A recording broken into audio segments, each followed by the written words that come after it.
Student मैं विकास परमार एक बार फिर आप लोगों का स्वागत करता हूं। तो बच्चों, काफ़ी स्टूडेंट के कहने के बाद मैंने कट ऑफ बनाने का फैसला किया है, वरना मैं कभी कट ऑफ के ऊपर वीडियो नहीं बनाता बच्चों। पहले कोई प्रिडिक्शन मैं करता नहीं हूं, लेकिन जो मैं प्रिडिक्शन कर रहा हूं अब वो पूरा का पूरा मतलब कंपैरिजन करके कर रहा हूं पिछली वाले एग्ज़ाम से अब वाले एग्ज़ाम का। ठीक है, तो सबसे पहला क्वेश्चन तो आप लोगों के माइंड में यही बन रहा होगा, क्या रह सकती है हरियाणा पुलिस की कट ऑफ। बिल्कुल इसका सॉल्यूशन करेंगे आज। कितने क्वेश्चन वाले फिजिकल की तैयारी करें, जिस बच्चे का नहीं हो पाया उसका क्या करना है, पेपर आसान था या मुश्किल था, कैसा होगा नॉर्मलाइजेशन, इन सभी क्वेश्चनों का आंसर मैं आप लोगों को इस वीडियो में देने की कोशिश करूंगा। सबसे पहले तो बच्चों इस क्वेश्चन का आंसर मैं आप लोगों को देता हूं, जिस बच्चे का नहीं हो पाया उसको क्या करना है। देखो बच्चों, असफलताएं बार बार मिलती रहेगी आप लोगों को, जिंदगी में असफलताएं बार बार मिलती रहेंगी, उनसे कभी भी घबराना नहीं है, मैदान में खड़े रहना है। एक ना एक दिन जरूर आप लोगों को कामयाबी जरूर मिलेगी। ऐसे ऐसे एग्जाम्पल मैं आप लोगों को बता सकता हूं, जिन बच्चों ने मैदान को नहीं छोड़ा और आखिरकार वो मंजिल को पा गए, उन्होंने अपने एम को अचीव कर लिया, लगातार कंटिन्यूअस प्रयास करते करते करते। इसलिए आप लोगों को प्रयास तो लगातार करता रहना पड़ेगा। एक असफलता मिलती है तो उससे सीख लो कि कहाँ पे क्या दिक्कत क्रिएट होती है, उसके बाद फिर आगे बढ़ते हैं बच्चों। देखो, इस चीज़ के ऊपर मैं थोड़ा सा मोटिवेट करूंगा वीडियो के आखिरी में आप लोगों को, तो ध्यान से सुनना। अब सबसे पहली बात तो आप लोगों के सामने बनती बच्चों कि ये जो हरियाणा पुलिस की कट ऑफ है वो कितनी रह सकती है। देखो भैया, ये मैंने कॉपी के ऊपर उतारा पूरा का पूरा। पहले वाला जो एग्जाम हुआ था हरियाणा पुलिस का, उसमें टोटल फॉर्म भरे गए थे लगभग 14 लाख फार्म, और जो प्रेजेंट हुए थे उसमें लगभग 8 से 10 लाख बच्चे प्रेजेंट हुए थे, लगभग 75% बच्चे अवेलेबल हुए थे। उस दौरान मेरे एक दोस्त ने फॉर्म भरा था, उसके मुझे पता है दो दोस्तों का कंपैरिजन करके दिखाता हूँ, उसके 62 क्वेश्चन ठीक थे भैया उस समय, और उसको 9 नंबर एक्स्ट्रा भी मिल रहे थे, और उसके नंबर बने थे अप्रोक्सीमेट 56.40 नंबर बने थे, 56.40, और फाइनल लिस्ट गई थी 57.60 के ऊपर जर्नल की। ठीक है, अच्छा, ये मैंने रिवर्स कर दिया सिस्टम, ओके, ये वाला ये बात है यहाँ पे। तो 57.60 पे फाइनल लिस्ट गई थी, लेकिन उसका फिजिकल आ गया था और फाइनल लिस्ट में वो बच्चा रह गया था। 62 क्वेश्चन ठीक करने के बाद भी वो बच्चा फाइनल लिस्ट में रह गया था। एक बच्चे के 51 क्वेश्चन ठीक थे, फिजिकल उसका भी आ गया था, उसको भी एक्स्ट्रा मिल रहे थे 9 नंबर, लेकिन वो भी सिलेक्शन से चूक गया बच्चों। अब दूसरी बात करते हैं। पहली बार जो पेपर था उसमें हरियाणा जीके भी दी गई थी। पेपर का लेवल भी मॉडरेट था, ना आसान था ना कठिन था, मॉडरेट लेवल था पेपर का। और उस समय जो मतलब बच्चों ने प्रयास था, उस समय एकेडमी के अंदर बच्चों के स्ट्रेंथ भी अच्छी खासी होती थी, पढ़ाई का क्रेज होता था बच्चों के अंदर। ठीक है, तो बच्चों ने पेपर दिया, बढ़िया तरीके से पेपर गया। कट ऑफ गई 57.60 पे जर्नल की, एससी की गई 51.40 पे, बीसीए की गई 53.80 पे, बीसीपी की गई 56.20 पे। ये पहले वाली बात है। अब करते हैं एट प्रेजेंट की बात। टोटल फॉर्म भरे गए हैं 8.39 लाख, प्रेजेंट हुए 3.77 लाख। प्रतिशत का हिसाब लगाएं तो वही 42% बनते हैं। पद कितने थे अब की बार? 5500 पद थे। पहली बार मेरे ख्याल से 5000 पद थे। ठीक है, वो एक बार चेक कर लेना 5000 थे या 5500 थे। अब देखो बच्चों, इससे कंपटीशन बिल्कुल ऑफ हो चुका है। 1% एक प्रकार से देखें तो उस समय हरियाणा जी के 25 नंबर की आई थी, तो उसमें से 17 18 नंबर तो बच्चों के ऐसे आ गए होंगे, बिल्कुल आ गए थे। ठीक है, अब की बार हरियाणा जी के नहीं दी, लेकिन सीजीएल लेवल का पेपर हम इसको कह सकते हैं, क्योंकि इस पेपर के अंदर काफ़ी बच्चों की रीजनिंग तो रही है, चाहे वो 4 क्वेश्चन रहे हो, चाहे 5 क्वेश्चन, चाहे 2, चाहे 3। जीके में सबका लेवल एक सा कर दिया इन्होंने। जिन्होंने एसएससी की भी तैयारी करते हैं तो वो जीके को इतना ज़्यादा वेटेज नहीं देते बच्चों, इतना ज़्यादा कंपटीशन जीके के अंदर नहीं देते वो, क्योंकि वो मैथ इंग्लिश के ऊपर फोकस करते हैं, और जीके सबके लिए इक्वल दे दी। लेकिन अब रीजनिंग जो थी वो टफ लेवल की बना दी। वो उन्होंने क्या किया कि वो जो सीजीएल की तैयारी कर रहे हैं वो भी उसके भी रहे रीजनिंग के क्वेश्चन, और जो हरियाणा की तैयारी कर रहे थे उसके तो रहने ही है। इंग्लिश में उनको फायदा हो गया एसएससी वालों को, क्योंकि इंग्लिश उनकी अच्छी थी। हालांकि इंग्लिश का लेवल ठीक दे रखा था, हिंदी का लेवल जो था वो सबका आसान था, सब ने करा हिंदी, सबके लगभग ठीक है, एक क्वेश्चन गलत हो जाए तो एक अलग बात है।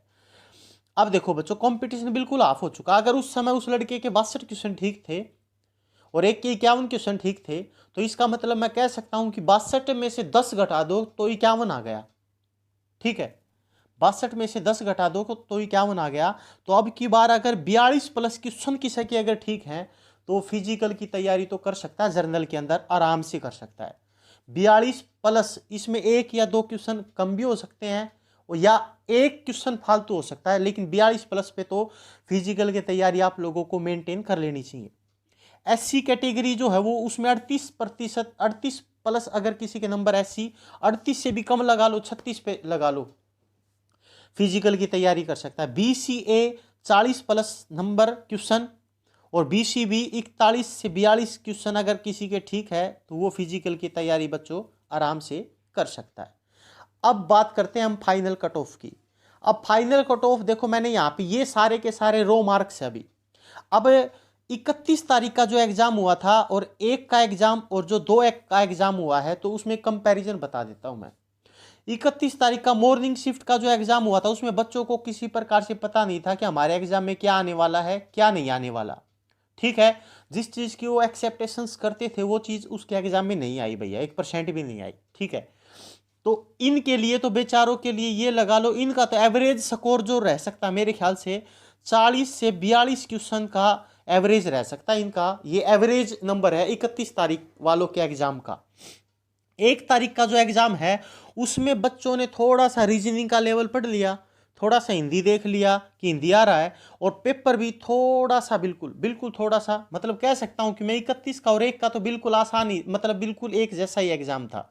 अब 1 तारीख वालों के जो क्वेश्चन एवरेज पा सकते हैं वो पा सकते हैं 42 से 45 के बीच में एवरेज पा सकते हैं, ऐसा मैं बोल रहा हूं। अब किसी का ठीक है किसी का नहीं वो मुझे नहीं पता। अब 2 तारीख वाले एग्जाम के जो बच्चे हैं वो भैया 45 प्लस क्वेश्चन करके आए हैं गारंटी के साथ, क्योंकि उनका एग्जाम 31 और 1 तारीख से थोड़ा सा इजी था। मतलब ये नहीं कह सकता कि मैं बहुत ज्यादा इजी था, क्योंकि 2 तारीख को मेरा खुद के भाई का पेपर था। ठीक है, मॉर्निंग शिफ्ट के अंदर, और वो कंपनी में काम करता है, पढ़ाई से काफी दूर है, वो 35 क्वेश्चन मतलब राइट है उसके, 35 क्वेश्चन राइट है, तो इसका मतलब है 35 से 40 क्वेश्चन तो कई बड़का के तुक्के लग जाए। समझ में आई बात। अब जो थोड़ा सा पढ़ने वाला बच्चा है वो ले जाएगा 5-7 नंबर एक्स्ट्रा और। ठीक है, इसीलिए बच्चों टोटल मिला के मैं आप लोगों से कहता हूं कि ये 42 प्लस वाला बच्चा फिजिकल की तैयारी अच्छे तरीके से करे, एससी में 38 प्लस वाला। उसके बाद अब ये जो नॉर्मलाइजेशन होगा ना उसमें एवरेज नंबर देखे जाएंगे कि 31 तारीख वालों के बच्चों के कितने एवरेज नंबर है, 1 के कितने हैं, 2 के कितने हैं, वो भी शिफ्ट के अंदर देखे जाएंगे।